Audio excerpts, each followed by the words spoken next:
Друзья, всем привет! В сегодняшнем ролике у нас Geely Manjaro. И этот ролик для будущих владельцев Geely Manjaro. Действительно, автомобиль, я считаю, самым лучшим среди китайцев. Но есть свои особенности, с которыми придется как-то смириться, либо их просто побороть.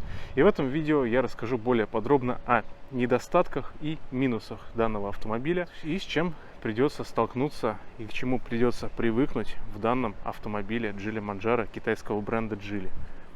Проекция у меня сейчас настроена под меня, минимальная яркость и нижний наклон.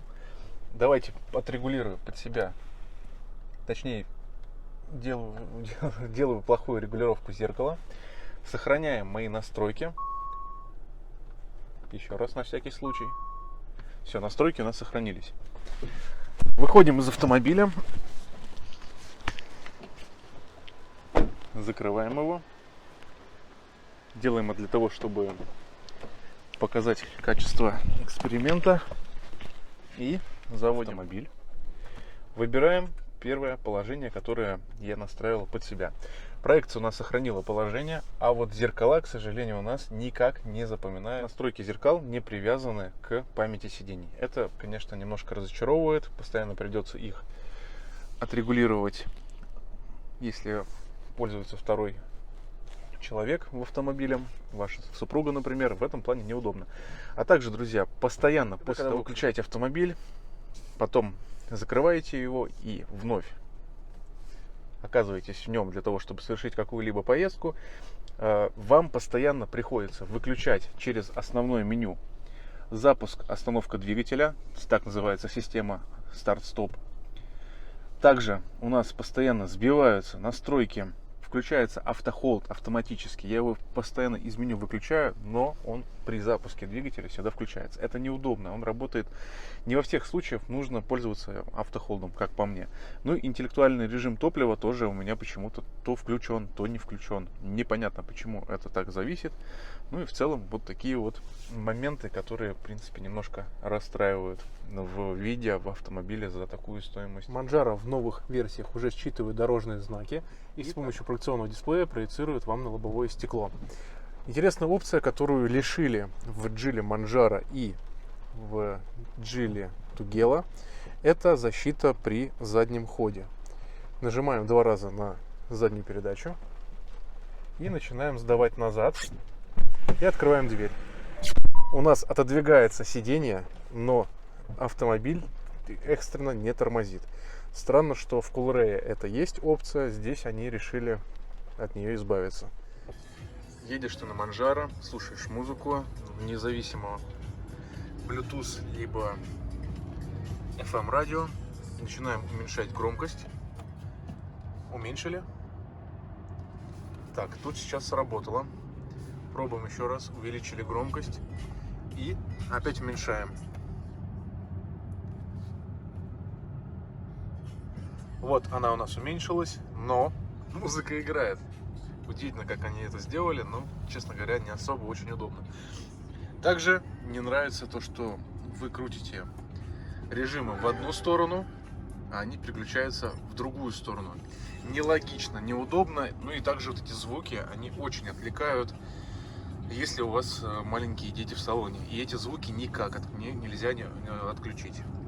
Честно говоря, мне это очень сильно не понравилось. Соответственно, когда у вас малыш спит, вы его можете разбудить только благодаря этой шайбе, которой вы будете переключать свои режимы. Машина замечательно управляется даже в плохую погоду при автопилоте. Держит разметку, но я не об этом. Сейчас 5 часов вечера, соответственно, погода у нас испортилась, сильные дожди. Ну и, соответственно, давайте сейчас посмотрим, как будет работать датчик света. По идее, мы заехали в тоннель, и приборная панель у нас должна регулироваться по яркости. Да, вот, смотрите, она сейчас у нас регулируется. И сейчас мы выезжаем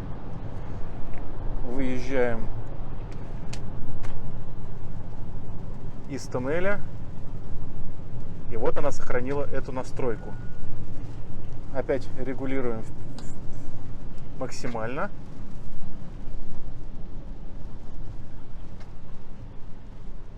странно. Короче, датчик немножко срабатывает и не понимает, что происходит. Объясняю почему. Мы видим как раз у нас в авторежиме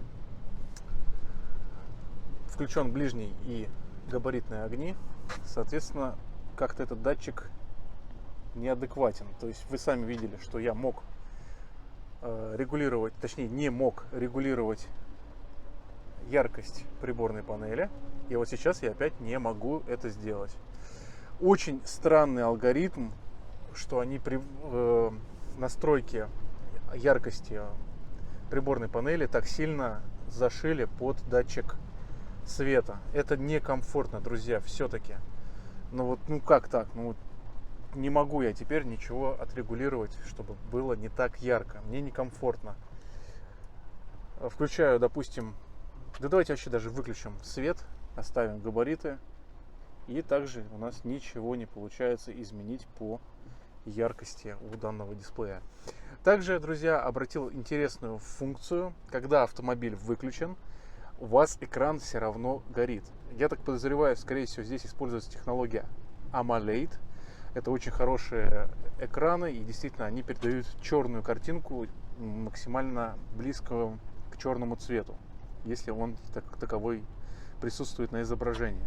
И когда автомобиль у вас выключен, если присмотреться к монитору приборному, если присмотреться к головному устройству первому и второму дисплею, можно увидеть отчетливо, что экран не выключен полностью.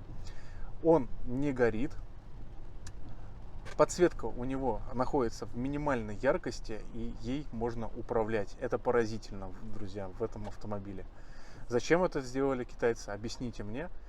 И почему они допустили управление головным устройством, все эти жесты, отклики сенсора на устройстве, которое выключено, ну или находится в спящем режиме. Напишите в комментариях ваши догадки, для чего это сделали. Может быть, для того, чтобы экран головного устройства не выгорал от времени. И сейчас мы можем наглядно увидеть, что я отключаю второй дисплей, но он не отключается полностью. Мы видим все ярлычки и можем, в принципе, вызывать шторку и заходить в меню, когда машина не заведена. Здесь же мы ничего не можем нажать в данный момент, но при этом видим, что дисплей у нас еще активен. Даже написаны все надписи, все приложения. Очередной тест. Мы сейчас находимся в солнечной зоне. Выключаю я экран мультимедии. Ну и вот мы можем увидеть, что даже под таким углом, если есть прямые потоки солнца, мы можем разглядеть, помимо того, что царапины на вот этой части. Скорее всего, все-таки это пластик, плотный, хороший, но очень сильно мало износостойкий, и все царапины будут на нем видны, поэтому обязательно в пленку. А также, что у нас экран еще работает. То есть мы видим иконку все приложения, ну и в принципе других приложений, которые в принципе используются в данном устройстве. Но давайте теперь мы сейчас выключим автомобиль. Выключили мы. Открываем дверь, закрываем дверь. И мы можем также увидеть, что в таком же режиме и у нас располагается головное устройство центральное. Но мы можем пользоваться... Нет, мы не можем пользоваться почему-то сейчас. Но был какой-то момент, когда у меня получалось потыкать. Ну а также вы можете увидеть, как сильно, какой марки глянец используется на пластике головного устройства. Поэтому обязательно бронируем. Ну и, соответственно, для того, чтобы продлить срок службы этих мониторов, я бы рекомендовал использовать их на максимум 50% яркости. Ну и лучше всегда в районе 20-25. Тогда вы продлите срок службы этих мониторов. Подвеска в автомобиле прекрасная. Мне она очень нравится, как реализована в Geely Manjaro. Лучшая подвеска. Но вот скрипы салона почему-то в этом автомобиле с пробегом 10 тысяч присутствуют. И они только в двух местах. Вот эти дверные карты. Поэтому, друзья, возможно, придется вам делать антискрип. На второй пассажирской карте точно такая же беда. В сумерке выявил такой недочет. вот эта часть, которая мне очень не нравится, глянцевая, все-таки она очень сильно бликует вот именно в сумерке. Отражение от вашего водительского стекла. Поэтому, возможно, даже все эти глянцевые элементы имеет место быть обтянуть матовой пленкой. И мы сможем избавиться от этого недочета. Ну а в дневное время вот эта вставка под металл будет очень сильно светить вам в глаза при обильном солнце. Также, за что я хочу похвалить Geely Manjaro. Они перестали экономить на важном для меня моменте. Мы включаем задний дворник, и мы не слышим отщелкивания реле дворника. Даже на том же самом Cherry Tiggo 8 Pro, 8 Pro Max мы его слышим, это неприятно. Здесь же при обычном режиме, при интенсивном, никаких щелчков реле мы не будем слышать, и нам будет очень комфортно находиться в салоне автомобиля. Меня удивляет, что во всех других автомобилях Geely они все-таки об этом забывают и ставят обычное реле. Также, если проверим обогрев заднего ряда, включается реле, но тихо, в принципе, вы его не слышите. А вот если мы включаем правое пассажирское, реле очень громко отрабатывает. Действительно может вызывать у кого-то дискомфорт, кто ездит на более дорогих автомобилях. Руль при отключении обогрева руля и включении никакой реле не срабатывает. При включении вентиляции сидений реле также срабатывает. Ну и анимация в Manjaro такая же прикольная, как и в Coolray.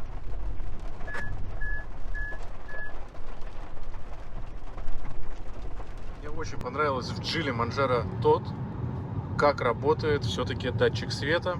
Понятное дело, что при длительном тоннеле датчик света включит ближний свет фар, но при маленьких тоннелях, при мостах, когда вы приезжаете под мостами, да и в принципе очень часто есть многие места под трешкой, где очень часто мой Geely включал мне ближний свет фар, где это не нужно было, где обычный дневной день, и он включает из-за тени. И датчик света решает в Coolray включить ближний свет фар, делая мое движение не более безопасным, когда люди думают, что я их пропускаю, а сам я не обращаю внимания даже на людей, которые хотят вклиниться в ряд, то здесь такой проблемы нету, и в таком же алгоритме действий тут датчик работает превосходно, я им доволен. Автосвет лишний раз не будет вас беспокоить и включать ближний свет фар. Это сделано замечательно, датчик настроен хорошо. Ну и также дальний автосвет работает также прекрасно. Я считаю, это лучшая настройка среди китайских автомобилей. Обычный день. И на Geely Coolray пример работы как в тени или в каких-то таких местах мостов Coolray решает включить вот ближний свет фар. Хотя сейчас утро, независимо от погоды, всю проблему создают деревья, тень от деревьев.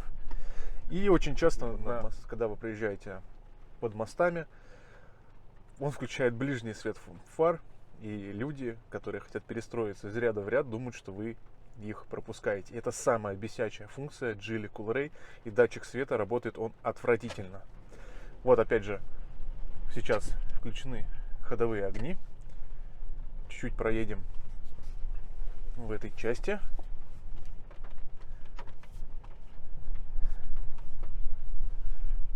И он включил ближний свет, мать его. Рычаг КПП также имеет непосредственно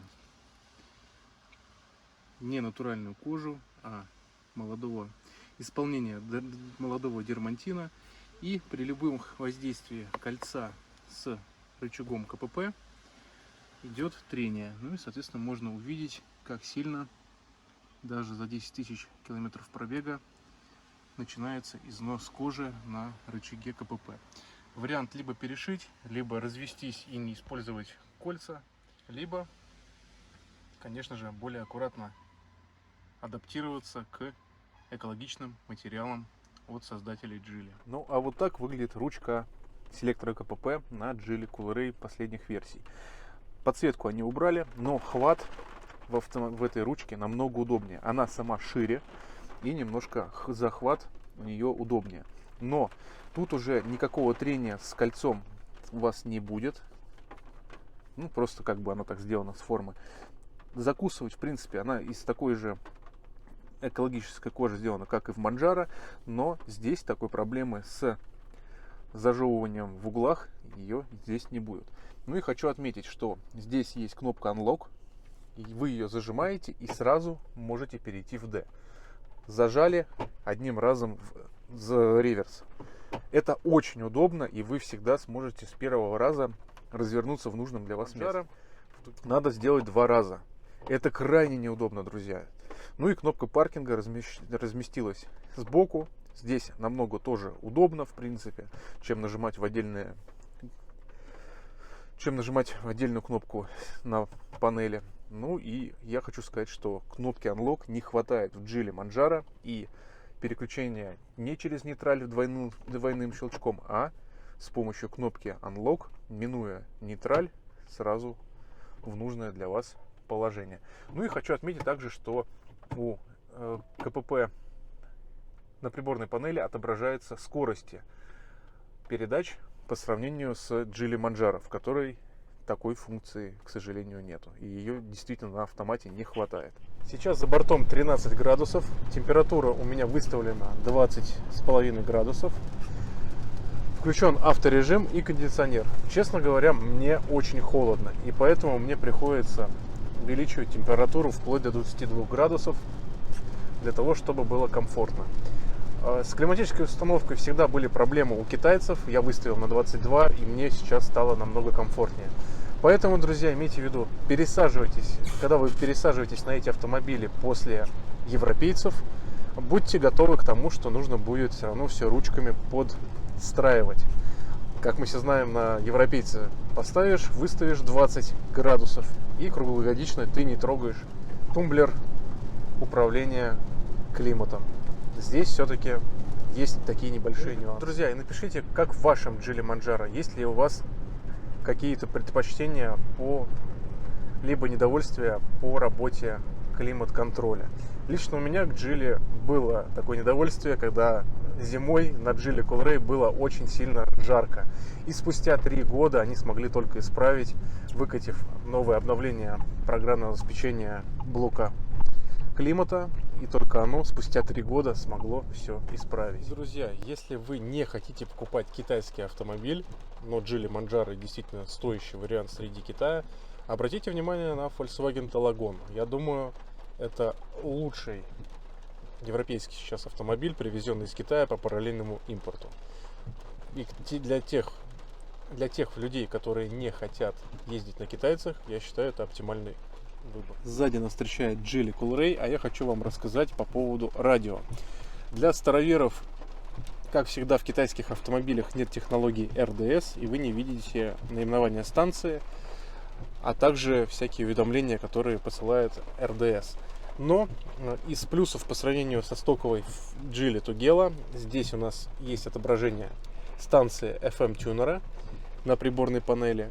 То есть оно все дублируется. И если вы слушаете музыку через флешку, либо свой Bluetooth, вы здесь будете видеть наименование композиции. Это мега удобно, так же, как и в принципе Geely Coolray, но почему-то в Tugela в стоковом варианте такого нету.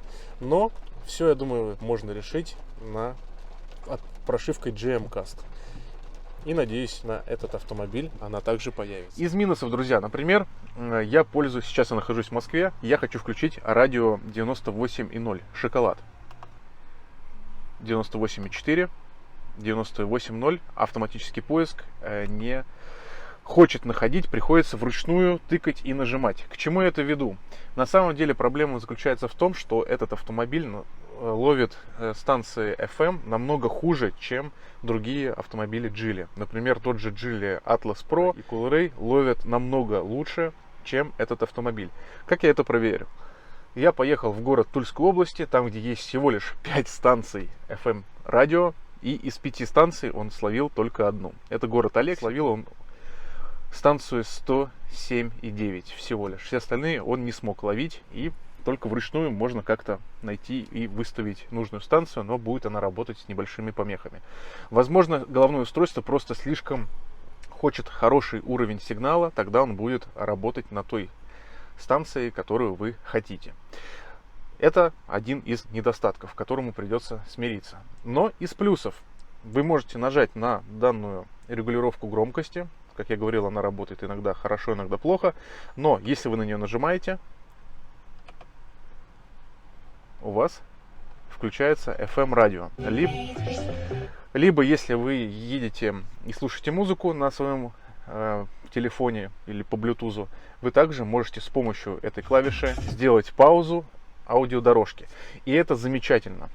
В Geely Coolray такой опции нету, она появляется только когда вы прошиваете прошивкой от GMcast. Здесь же это есть и в стоковом решении, и я могу похвалить Geely Manjaro за данную доработку. У нас есть круговой обзор, мы можем назначить кнопку кругового обзора на руле. Кстати, по поводу кнопок на руле, очень хочу отметить, что отклик на них немножко иной, чем в других автомобилях Geely, в том числе и Tugela.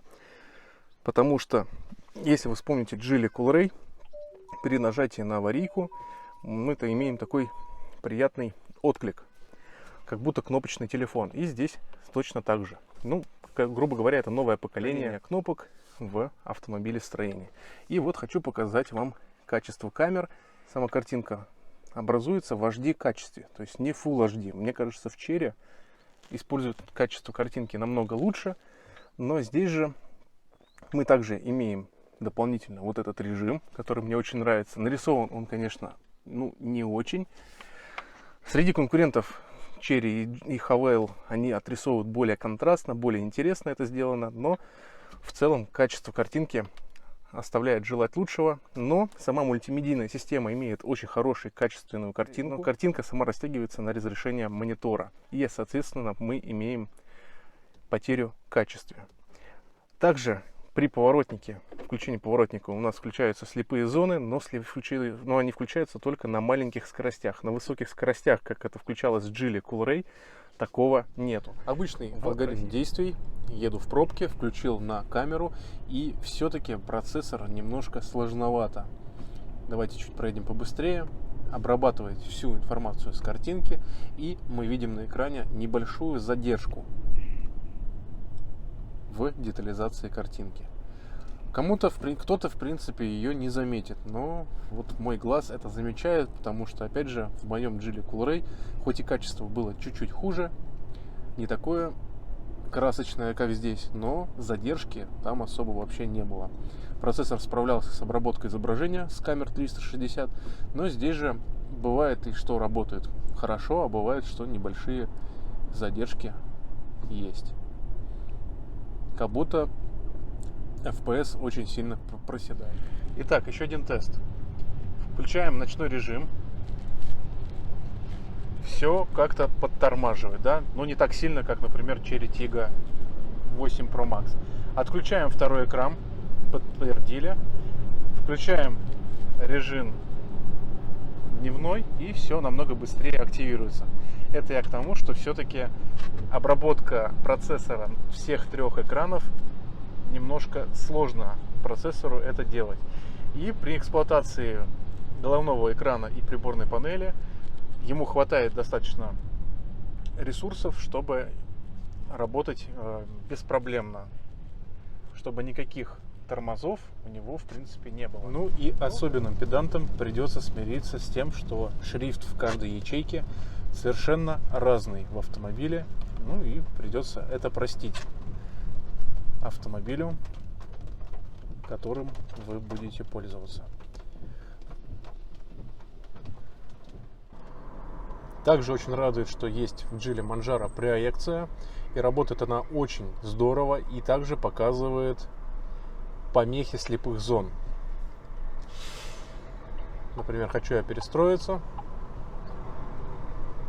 и машина считала, что слева есть помеха в слепой зоне. Это очень удобно и действительно информативно. В целом, по поводу управляемости Geely Manjaro у меня нет никаких претензий. Это действительно автомобиль китайский, который максимально похож на европейца по своим ходовым характеристикам. И действительно, я считаю его, как и прежде, лучшим китайским автомобилем, который сейчас продается на рынке. Но у меня все-таки есть вопросы к качеству и к стоимости этого автомобиля. Поэтому я сделал подробный видеоролик. Переходите на мой канал, и там я подробно рассказал все плюсы и минусы данного автомобиля с пробегом 7000 километров. И вот мы едем со скоростью выше 100 км в час. Трасса идеальная. Но, честно говоря, вам скажу, что вибрация на изображении проекционного дисплея все-таки присутствует, и уже глазам некомфортно считывать информацию на проекционном дисплее.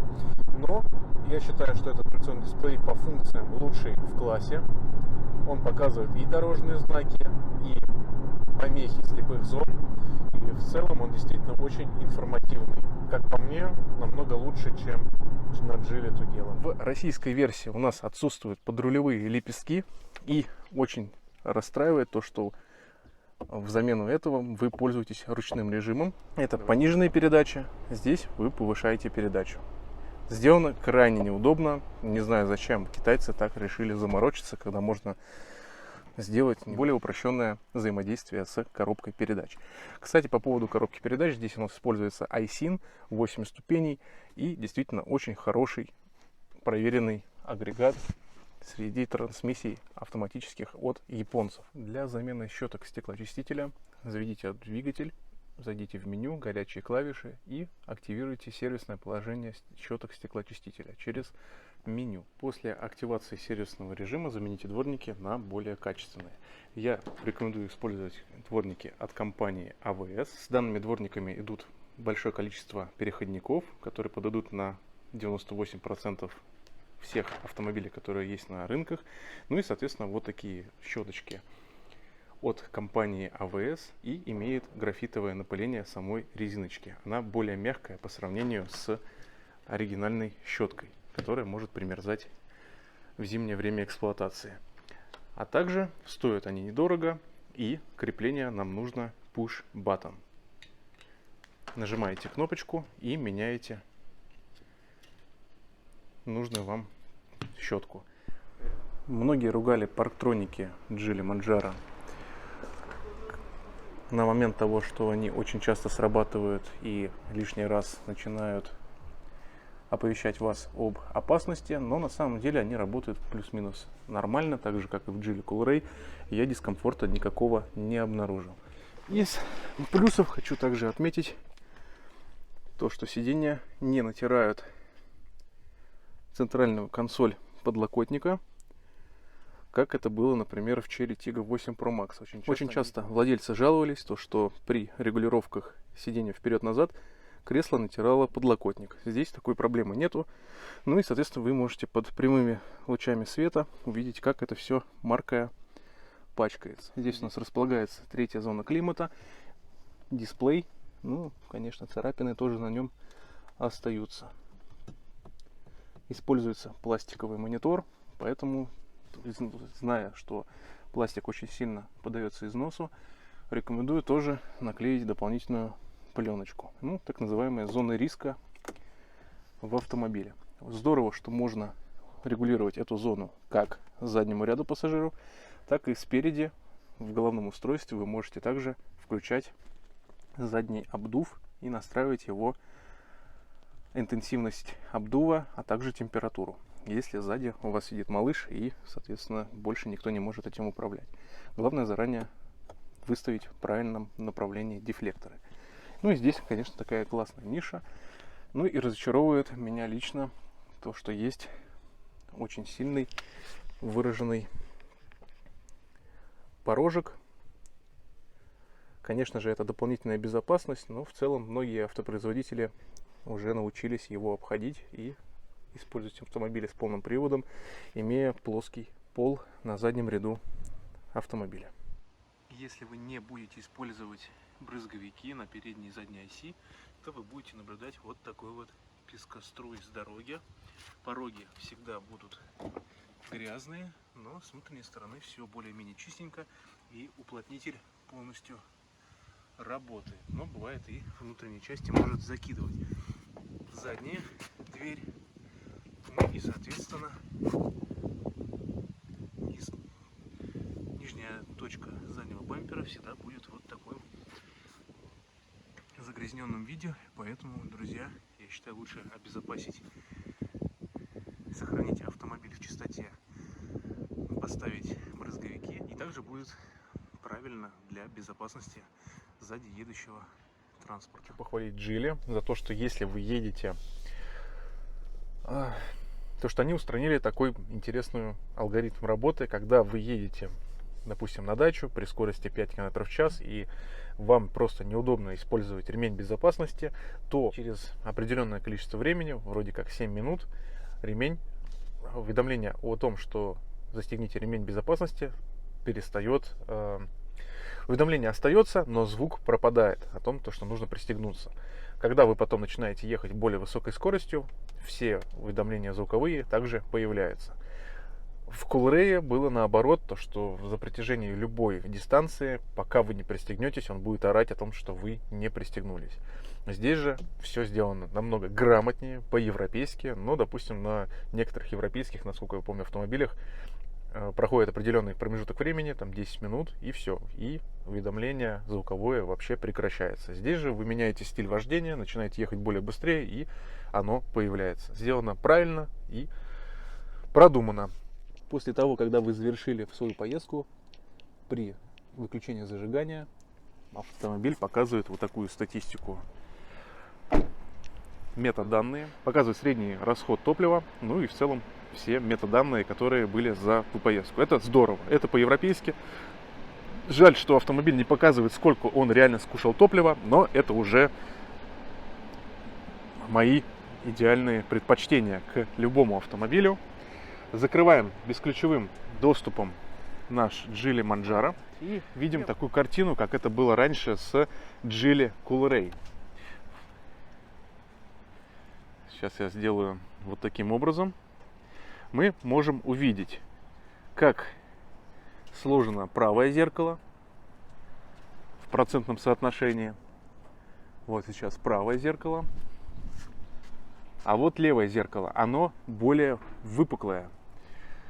И также было на Geely Coolray. И действительно, многие владельцы Geely Coolray обращались к дилеру с несимметричным раскладыванием зеркал. Кому-то это действительно будет очень сильно важно. В моем случае, когда я владел своим автомобилем Geely Coolray, такой проблемой я не столкнулся. Но опять же, многие скажут, что я очень придираюсь к этому автомобилю и вообще китайским автомобилям. Отчасти да, но, друзья, мы голосуем своим рублем. И формирование цен на российском рынке не только зависит от курса валют, от монополии с китайских брендов, но и от голосования рублем среди покупателей. Все это мы прекрасно понимаем, и если мы хотим пользоваться гарантией, пусть гарантия работает действительно в таком виде, какая она должна быть по законам Российской Федерации и защите прав потребителя. Если есть такой дефект, пусть устраняют в автомобиле.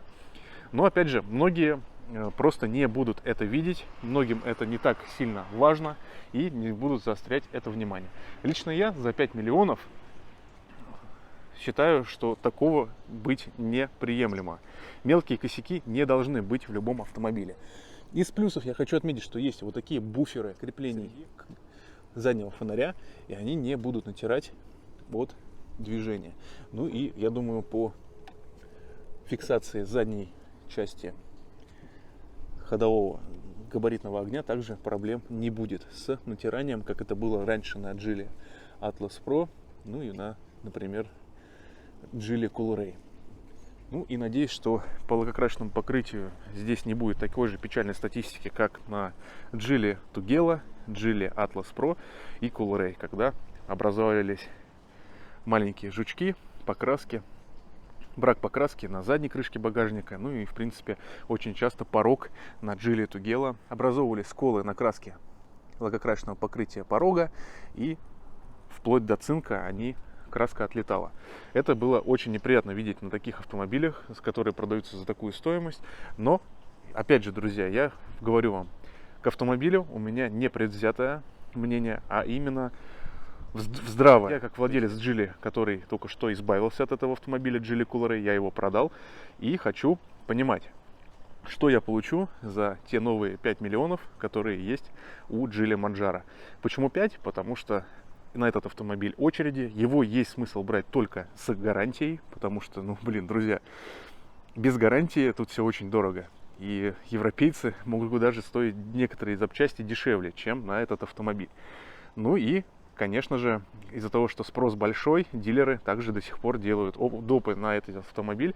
Ну и в целом в районе 5 миллионов только его можно купить, приобрести. Конечно же, через параллельный импорт можно купить его дешевле, но я так бы не стал рисковать с этим автомобилем. Ну и цену, как я сказал в более подробном своем ролике, я вижу 2,8, 3,2 миллиона на этот автомобиль в зависимости от комплектации. Да, и действительно, я считаю этот автомобиль одним из лучших, а наверное и лучшим среди китайских автомобилей, представленным на российском рынке. Мне очень нравится дизайн, это очень красивый автомобиль среди китайцев.